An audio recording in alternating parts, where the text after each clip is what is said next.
नमस्कार, मैं हूं मेगा सिंह और आप देख रहे हैं एसपीएन 9 न्यूज। देश में सड़क से लेकर संसद तक आज विपक्ष महंगाई के मुद्दे को लेकर बीजेपी सरकार को घेर रही है। और अब जिस तरह से मॉनसून सत्र की शुरुआत हुई थी, उसके बाद देखा जा रहा है कि राज्यसभा और लोकसभा में महंगाई के मुद्दे को बार बार जो है विपक्ष उठा रही है और केंद्र सरकार को घेर रही है। और इसी क्रम में देखा गया कि राज्यसभा में जब महंगाई के मुद्दे को विपक्ष ने उठाया तो निर्मला सीतारमण को जवाब देने पर मजबूर कर दिया। जिस तरह से आज देश में जीएसटी के दर बढ़ते जा रहे, जिस तरह से गैस सिलेंडर के दामों में बढ़ोतरी हुई है, इन सभी मुद्दों को लेकर विपक्ष ने केंद्र सरकार को घेरा है। लेकिन यहां पर देखने को मिला कि निर्मला सीतारमण ने सभी चीजों का बखूबी से जवाब दिया है। जिस तरह से जीएसटी के मुद्दे पर चर्चा हुई तो निर्मला सीतारमण ने साफ तौर पर कहा कि जीएसटी के दरों में जब बढ़ोतरी करने की बात आई थी तो ये बढ़ोतरी सिर्फ केंद्र सरकार ने नहीं की है, सभी राज्य इसमें शामिल थे। सभी राज्य से एक यहाँ पर नेता सामने आए थे और सभी ने मिलकर जो है इस जीएसटी की बढ़ोतरी में हामी भरी थी। लेकिन आज जब ये जीएसटी की बढ़ोतरी हुई है तब आज विपक्ष क्यों सवाल उठा रहा है। उसके बाद देखने को मिला कि विपक्ष लगातार जो है ये कह रहा था कि आज महंगाई को लेकर मोदी सरकार जनता की मुश्किलें बढ़ा रही है।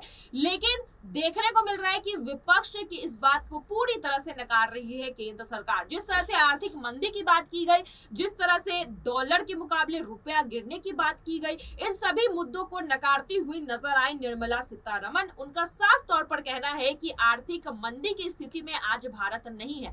भारत में जो गैस सिलेंडर के दाम बढ़ रहे हैं वो भी उनके कंट्रोल में नहीं है। और साथ ही ये भी कहा कि आज जो है रुपए जो है डॉलर के मुकाबले सही तो चल रहा है, ठीक है सब कुछ। तो यहाँ पर केंद्र सरकार की तरफ से ये दिखाने की कोशिश की जा रही है कि देश में आज महंगाई कोई मुद्दा नहीं है। देश में आज जो है इस तरह की जो चीजें हो रही है वो महज विपक्ष पैच।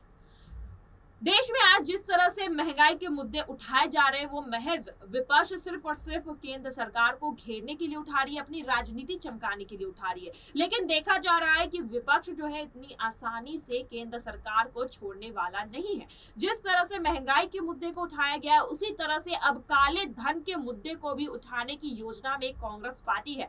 आज के मॉनसून सत्र में जब सुनवाई होगी संसद में तो पहले ही कांग्रेस पार्टी ने ये क्लियर कर दिया है कि जिस तरह से विदेशों में स्विस बैंक में भारतीयों का पैसा बढ़ता जा रहा है, इसे लेकर आज की ये सुनवाई होगी। और विपक्ष अब भारत में जो देखा जा रहा है कि बेरोजगारी का दर बढ़ रहा है, वही दूसरी तरफ भ्रष्टाचार भी बढ़ता जा रहा है, इसको लेकर केंद्र सरकार पर सवाल उठाएगी। दरअसल जब केंद्र सरकार यानी कि बीजेपी सरकार सत्ता में आई थी तब उन्होंने साफ तौर पर यह दावा किया था कि जितने भी यहाँ पर गैर कानूनी तरीके से जितने भी भ्रष्ट लोगों ने अपने पैसे बाहर विदेशी बैंकों में रखे हैं उन्हें वापस लाया जाएगा। लेकिन आज देखा जा रहा है कि स्विस बैंक में ये जो पैसे हैं वो और बढ़ते हुए नजर आ रहे हैं। और इसी चीज को लेकर जो है आज कांग्रेस पार्टी आवाज उठाने की योजना बना रही है।